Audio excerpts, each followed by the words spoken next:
సత్యసాయి వాహినులు మానవాళి ఉద్ధరణకై సాయి భగవానుని దివ్య హస్తాల నుండి జాలువారిన ఆధ్యాత్మిక సాహితీ సౌరభాలు.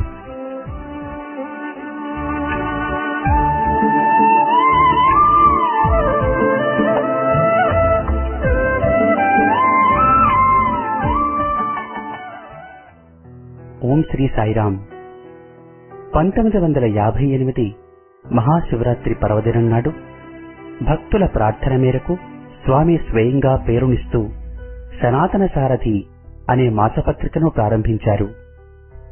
సత్యసాయి భగవానుడే స్వయంగా ప్రేమవాహిని, ధర్మవాహిని, జ్ఞానవాహిని ఇలా 15 వాహినుల పేరిట 26 ఏళ్ల పాటు ప్రతి మాసం వ్యాసాలను సనాతన సారథికి అనుగ్రహించారు. సాయి తత్వబోధ, సాయి ప్రేమ సారం ఈ 15 వాహినులలో నిక్షిప్తమై ఉంది. ఆ వాహినుల పరంపరలోని ఇప్పుడు మీరు వినబోయేది సత్యసాయి వాహినిలోంచి ఒక భాగం.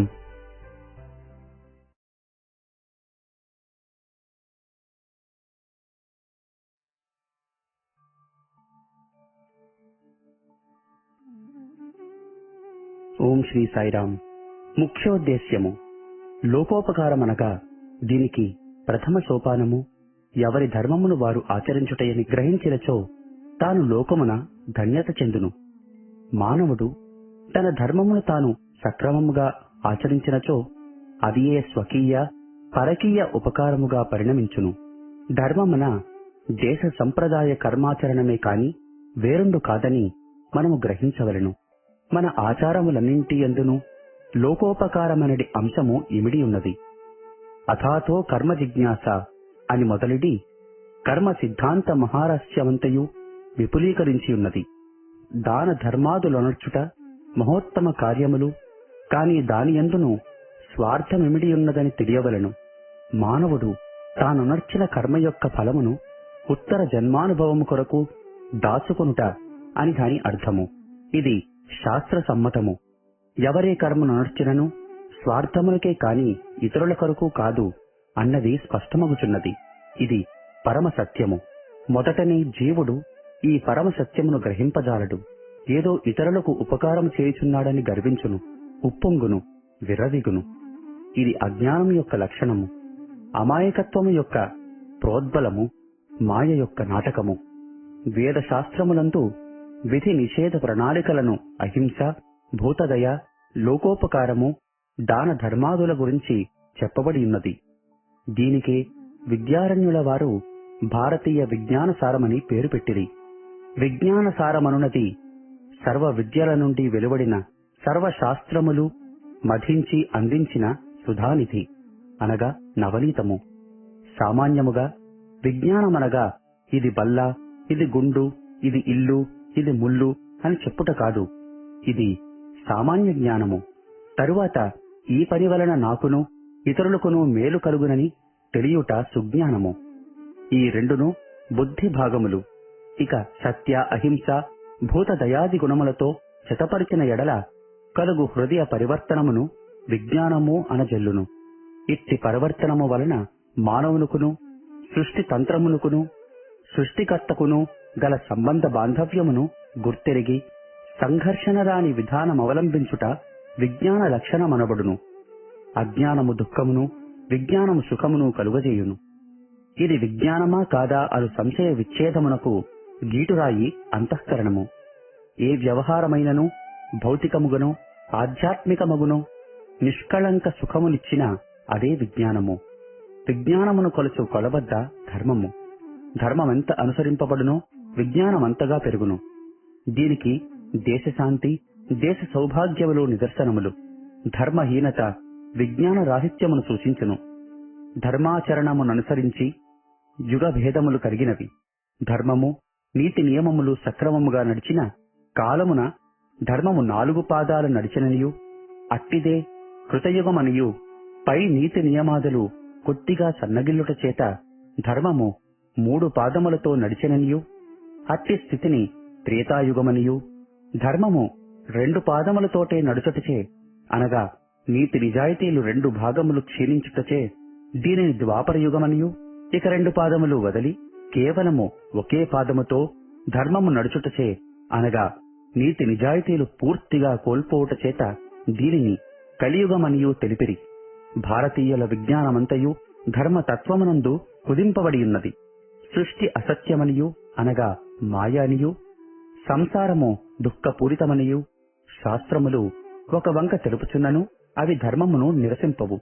ఆ పరమ సత్యమును తెలుపుటకు ధర్మమే మూలము. సృష్టి సత్యమని భావించుచున్న పురుషుని బుద్ధిని అనుసరించి పురుషార్థములు నిర్ణయింపబడెను. అందులోను అనగా ధర్మ అర్థ కామ మోక్షములనే చతుర్విధ పురుషార్థములందును ధర్మమునకే మొదటి స్థానం ఇయ్యబడెను. కాని ముఖ్య పురుషార్థము అనగా గమ్యము మోక్షము. ధర్మయుక్తమగు అర్థకామాదులు తృప్తినిచ్చును. శ్రేయోదాయకమగు మోక్ష పదము మార్గదర్శియగును. అటులనే జీవుడు కామమాయా స్వరూపుడగుట వలన పురుషార్థములలో ధర్మ మోక్షములు అతని దృష్టి నుండి పోయిన ఎడల స్వస్వరూపములై మిగిలియున్న అర్థ కామములలో మునిగి తేరుట విపరీతము కాదు. ఆహార భయ నిద్రాదులలో మానవుడు పశు సమానుడు. ధర్మ మోక్షములను భావములు పశుత్వబుద్ధి నుండి మానవుని వేరు చెయ్యును. అట్టి భావములు లేని ఎడల మానవుడు జంతువునకు భిన్నుడు కాజాలడు. హిందూ దేశ ఔన్నత్యము విజ్ఞాన వైలక్షణము. అది ఈ దేశజుల చేతను ఇతర దేశజుల చేతను ప్రశంసింపబడుచున్నది. సర్వదేశములందును దేవుడున్నాడను నమ్మకము కలదు. ధర్మ అధర్మ ప్రసక్తియు కలదు. నీతి నియమాదులు కూడా కలవు. భూతదయ అహింసాది గుణములు కూడా కలవు. సత్య అసత్యాది భేదములు కూడా కలవు. భారతదేశములు దేవాలయ రూపమున విరాజిల్లునటువంటివే ఇతర దేశములలో చర్చీలు, మసీదులు, ప్రార్థనాశాలలు, మందిరములు వివిధ రూపనామములతోనున్నవి. కాని భారతదేశము ఇతర దేశముల కన్నా విలక్షణమైన స్థాయిని అందుకొన్నది. మతములందు సర్వమతములు ఒక్కటే అని తెలుపుచున్నది భారతదేశము. తదంగములలో భేదమున్నను సర్వమతములు ఒక్క సత్యమునే తెలుపుచున్నది. భారతీయుల సిద్ధాంతము దైవ ప్రార్థనలకు ఒక్క రాతిని ఏర్పరచుకున్నది. మరొకరు లోహమును, మరొకరు కర్రను ఆధారము చేసుకొనిచున్నారు. దైవ ప్రార్థన అన్ని దేశములందునూ జరుగుతున్నది.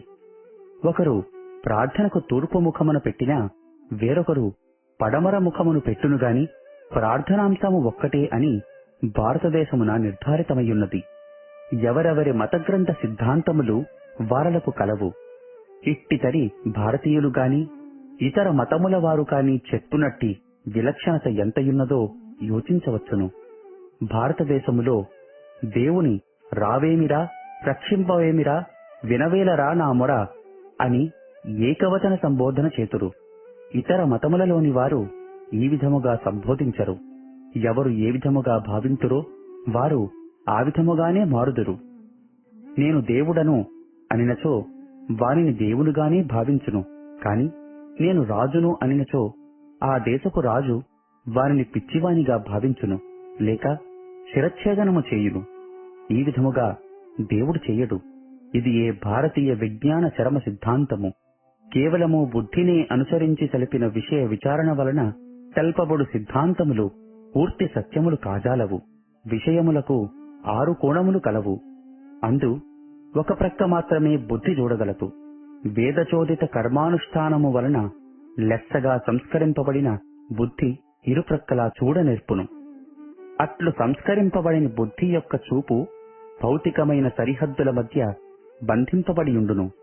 అందువలన బుద్ధి సాధించి తెలుపునట్టి సిద్ధాంతములు విధిగా ఖండ సత్యములయ్యుండును. సంస్కరింపబడిన బుద్ధి యొక్క చూపు పూర్ణత్వముందును. అట్టి చూపునకు విషయ సత్వమఖండముగా నుండును. ఇతర మత సిద్ధాంతములు బుద్ధి పరిమితిలోనివి. తమ తమ సిద్ధాంతములు మాత్రమే సత్యమనును. మానవ బుద్ధి స్వతంత్రముగా ప్రసరింపగలుగునట్టి అవధిని చూపునట్టి దివ్య జ్యోతులు శాస్త్రములని తెలుపునవి భారతీయ సిద్ధాంతములు. జగత్తు బ్రహ్మాండము, అందు జీవుడొక పిండము. ఈ రెంటియందరి మూలసత్యము మాత్రమొక్కటే.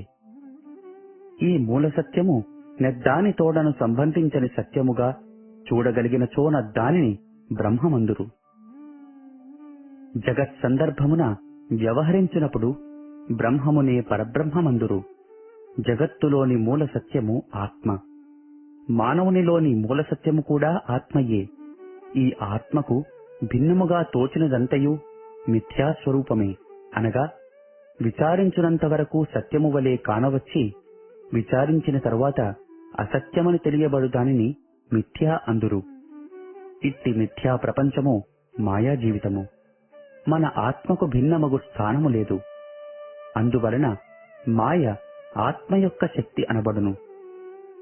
శక్తి సంబంధితుడుగా ఆత్మ వ్యవహరింపబడుచున్నప్పుడు పరమాత్మ అనబడును. ఆత్మస్వరూపము సచ్చిదానందము. సత్తు చిత్తు ఆనందమని మూడుగా వ్యవహరింపబడుచున్నను అవి భిన్నములు కావు. అవి అతని యొక్క ఏకస్వరూపము.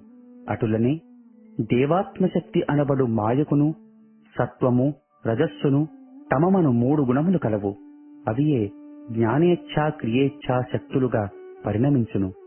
సత్వము జ్ఞానమును రజస్సును ఇచ్చును. తమము క్రియాశక్తి తనతో కలిసి ఉన్నదగుట వలన అనేకము వలె భాసిల్లును. ఈ అనంత శక్తియే జగన్నిర్మాణకర్త్రి.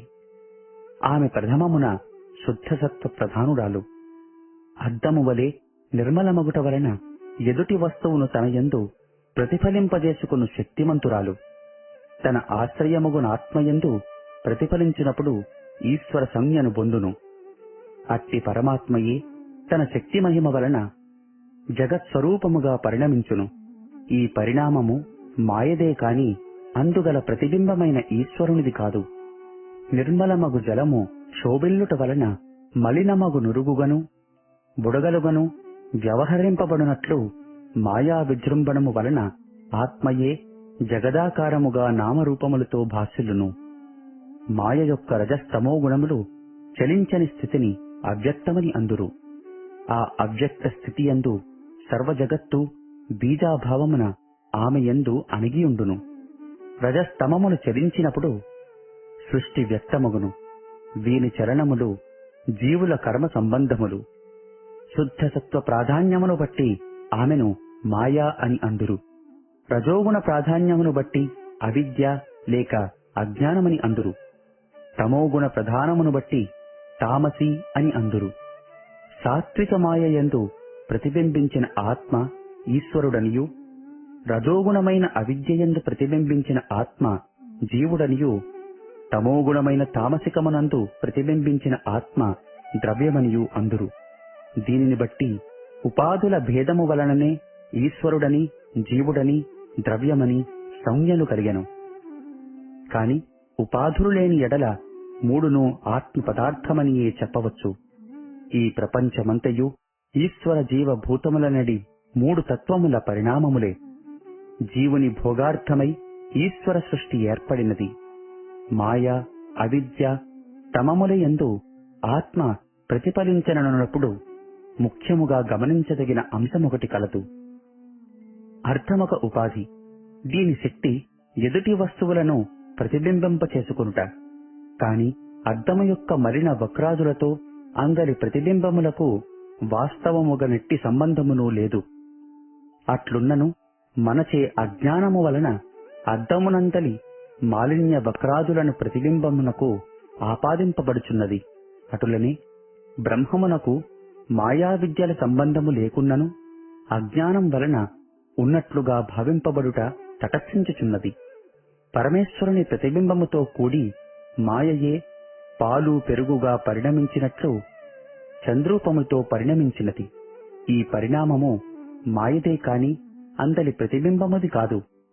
మాయ తన్నాశ్రయించి ఉండుట వలన, అనగా స్వాధీనము కలవాడు కనుక మాయాశక్తి ప్రభావములకు తానే ప్రభువు.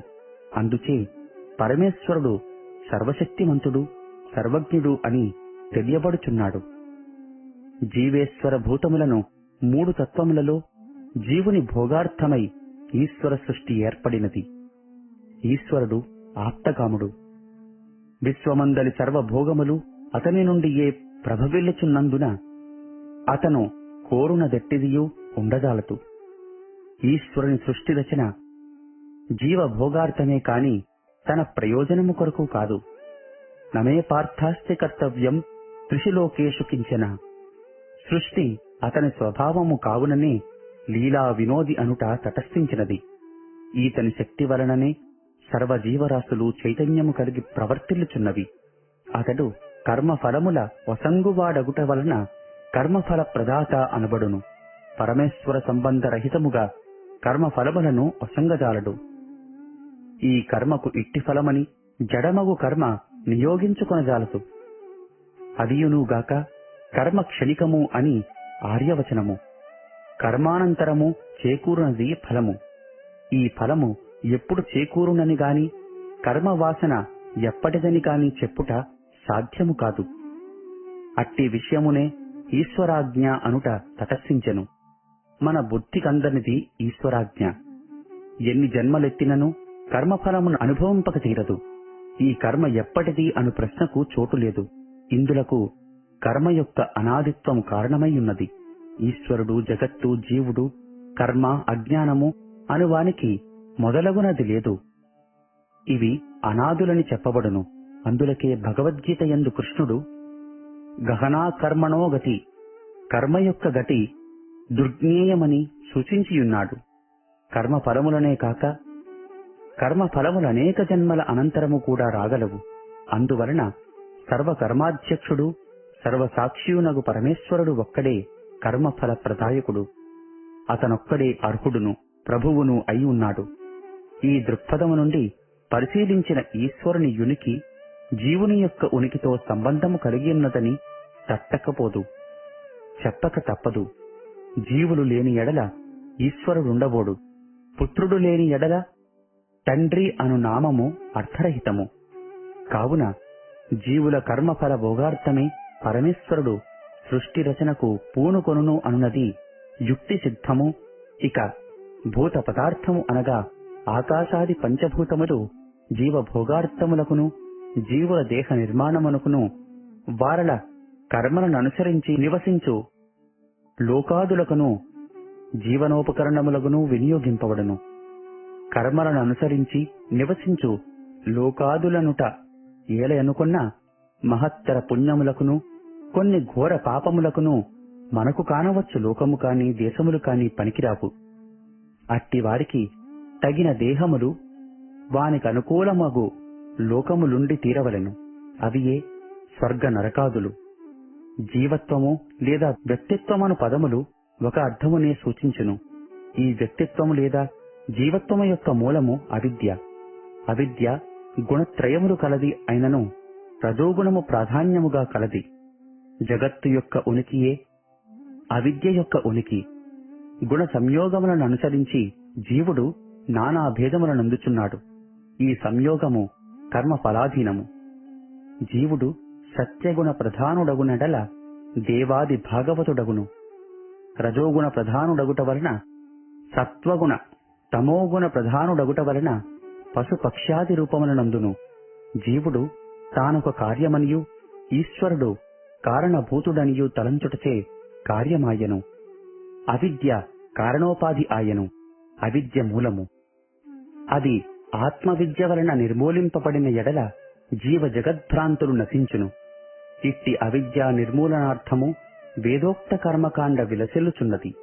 అవిద్య ఉండునంత వరకు జగత్తు, జీవత్వము, ఊర్ధ్వ అధోలోకాదులు, ధర్మాధర్మములు, కర్మ భక్తి జ్ఞానాదులు, పరమ సత్యములు ఆవశ్య ఆచరణీయములై ఉన్నవి. సత్యత్వ భ్రాంతియుండినంత వరకు మానవ కర్మ ఈశ్వర నియతికి లోనై ప్రవర్తిలును. జగత్తు భావ పదార్థము కాని అభావ పదార్థము కాదు. కావున జీవతత్వము చక్కగా తెలియని ఎడల బ్రహ్మతత్వము గ్రాహ్యము కాదు.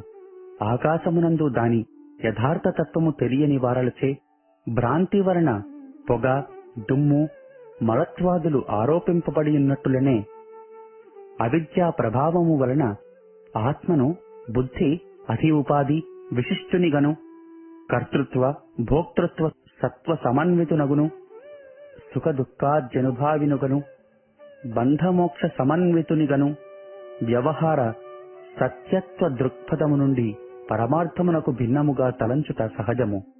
జ్ఞానము వలన భ్రాంతి నశించగా యథార్థము గోచరించును. ఆకాశము ఏకముగానొక్కటైనను ఉపాధులను అనుసరించి గృహాకాశం, ఘటాకాశం, మఠాకాశం, పటాకాశం అను భేదములతో వ్యవహరింపబడుచున్నది. ఇట్లు ఉపాధికృత భేదములతో వ్యవహరింపబడుచున్నది. కాని వాస్తవమునకు ఆకాశమునందెట్టి భేదమునూ లేదు. చెంబు, గృహము, చెరువు, కుండ మొదలగు ఆకారములు, నామములు మరియు వాని యొక్క ఉపయోగాదులు వేరువేరుగానున్నను అందుగల ఆకాశమునకు భేదము లేక ఏకమై ఎటులనున్నతో ఆ విధముగానే జీవుల యొక్క నామరూపాదులు, వ్యవహారములు భిన్న భిన్నమగునున్నను పూసలలో దారము వలె చైతన్యము మాత్రము ఏకమైయున్నది. అది ఏ ఆత్మ అనియు, ప్రస్తుతము జీవుడనియు, భ్రాంతిలోనున్నట్టి నీవే అట్టి ఆత్మవనియు, ఇట్టి జ్ఞానము కలుగునంత వరకు సంసారము వదలదనియు శృతి స్పష్టపరిచి యథార్థతత్వమును ఉపదేశించుచున్నది. ఏ విషయము తెలిసిన సర్వము తెలియబడగలదు. ఆత్మను తెలియము, సర్వము తెలిసినవాడవగుదువని శృతియే తెలుపుచున్నది. జగత్తు మిథ్యా విషయము, అనృతాంశము. అట్టి దానిని తెలియుట వలన ఎట్టి లాభమూ కలుగదు. దీనిని తెలుసుకొనుట పురుషార్థము కాదు. ఆత్మతత్వ జ్ఞానము వలన పురుషార్థ సిద్ధి కలుగునని అనేక విధముల శృతి హెచ్చరించుచున్నది. జగత్తు ఎటుల సృజింపబడినదను అంశము తెలియవలయునను కాని లేక దానిని తెలుసుకొనమని కాని శృతి, స్మృతి, ఇతిహాస పురాణాది శాస్త్రములందెచ్చటను బోధించలేదు. అట్లు తెలుసుకొనకపోయినంత మాత్రమున అనర్థములు కలుగునని కూడా తెలియజేయలేదు. తెలుసుకొనుట అసంభవమని కూడా నుడువుచున్నది. జగత్తు ఎటుల పుట్టిననేమి, ఎటుల గిట్టిననేమి, అందుపడి పరితపించుచున్న నీ సంగతి ముందు చూచుకో, తెలుసుకోమని మాత్రం గట్టిగా శృతి స్మృతులు బోధించుచున్నవి. నీవెవరవో నీ సంగతి నీవు తెలుసుకొనిన తదితరమంతయు సవిస్తరముగా దానంతట అదియే విశదమగును. బ్రహ్మాండములో నీవొక పిండమనుట వలన, ఏక మృత్పిండ జ్ఞానము వలన సకల మృన్మయ పాత్రలు మృన్మయమనియే తెలియనట్లు ఈ సంగతి తెలిసిన సర్వము తెలిసిన వాడగుదువు. బాలుని రోదనము మాని సుఖము చేకూర్చుటయే ముఖ్యోద్దేశముగా కలిగినదాది ఒకటి కట్టుకథ కల్పించి బాలునకు వినోదార్థము చెప్పుచు తృప్తిపరచుచుండును. దాని ముఖ్యోద్దేశము బాలుని సుఖమొక్కటే. అందులకు అనుగుణముగా దాని బుద్ధిని అనుసరించి తృప్తిపరచుటకు ఒక కథను ఉపాయభూతముగా తీసుకొనున్నది. అటులనే అనాది మాయామోహితమైన అనేక జన్మ సంస్కార వాసనాయుతులగు జీవులు ప్రత్యక్షముగా జగత్తును చూచుచు అనుభవించుట వలన ఇది ఎట్లు సంభవించనని అడుగతీరదు. అట్టి వారలకు శృతి ఉపశాంతి ప్రవచనములు పలుకకనూ తీరదు. ఈ స్మృతి పరివాక్యములన్నీయూ తత్తుల్యములని గ్రహించవలయును. సృష్టి ఎట్లు కలిగినదను ప్రశ్నకు ఒక్కటే సమాధానము కలదు. కలలు ఎట్లు కలుగుచున్నవన్న ప్రశ్నకు జవాబు కుదిరిన ఎడల సృష్టి ఎట్లు వచ్చెనను ప్రశ్నకును జవాబు వచ్చును. కలలు కనుటకు ఏది కారణమో జగత్ సృష్టికి కూడా అదే కారణము. నిద్రాశక్తి కలలను సృజించుచున్నది. మాయాశక్తి జగత్తును సృజించుచున్నది. అసత్యముగు కల క్రమము నియతి లేక ఎట్లు భాసిల్లునో అటులనే అసత్యమైన జగత్తు కూడా కర్మరహితముగానే భాసిల్లుచున్నది. ఇదే అసలు అద్వైత సిద్ధాంతము. కనిపించు జగత్తు అంతయు కలవంటిదే అను సిద్ధాంతమే అద్వైత సిద్ధాంతము. దీనినే అభేదవాదమని అందురు. సృష్టి ఎట్లు కలిగెను అను ప్రశ్నవలే సర్వసామాన్యముగా నీకు అజ్ఞానము ఎట్లు కలిగెను అను ఒక ప్రశ్న కలదు. ఈ ప్రశ్నకు సమాధానముగా పూర్వమునందే వశిష్ఠ మహర్షి రామచంద్రునకిట్లు చెప్పెను. రామా, ఈ అవిద్య ఎట్లు కలిగినదని విచారము పొందక నేను దీన్నెట్లు పోగొట్టుకొనగలుగుదును అను విచారమే కలుగుగాక. ఈ ఉపదేశము రామునికొక్కరికే కాదు, జగత్తులో జన్మించిన మానవ కోటి యావత్తునకు తెలుపుచున్న విషయము. మానవులకు కలుగుచున్న సంశయములు, ప్రశ్నలు విషయ యథార్థ జ్ఞానము లేని కారణమున కలుగుచున్నవని నిశ్చయము, అనగా అజ్ఞానము వలన కలుగుచున్నవి. అట్టి అజ్ఞానము జీవులను ఆవరించియున్నది. ఇది ప్రతివానికిని స్వానుభవము. మనకు తెలియలేదని అనుటయే అజ్ఞానము. ఇక ప్రశ్నయేలా? మనకు అజ్ఞానమున్నదని గ్రహించి తద్వారా సంక్రమించినట్టి సంసారములను వారిని ఆశ్రయించియుండు జనన మరణ సుఖ దుఃఖాద్యనుభవము ఎటుల వదులునో అను తాపత్రయమును వీడి అజ్ఞానమెటుల వచ్చెను ఇది బ్రహ్మమునకు కలదా లేక జీవునకా అని బాధపడుట మరింత అజ్ఞానము. ఈ విచారము మాని అజ్ఞానమును పోగొట్టుకొనుటకు ఉపాయమేమని వెతుకుట ఉత్తమము కదా. అజ్ఞానమను విషయము విచారణకు నిలువదు. విచారణ జ్ఞానజ్యోతి, అజ్ఞానము అంధకారము. జ్యోతి లేనంత వరకే అజ్ఞాన ప్రభావముండును.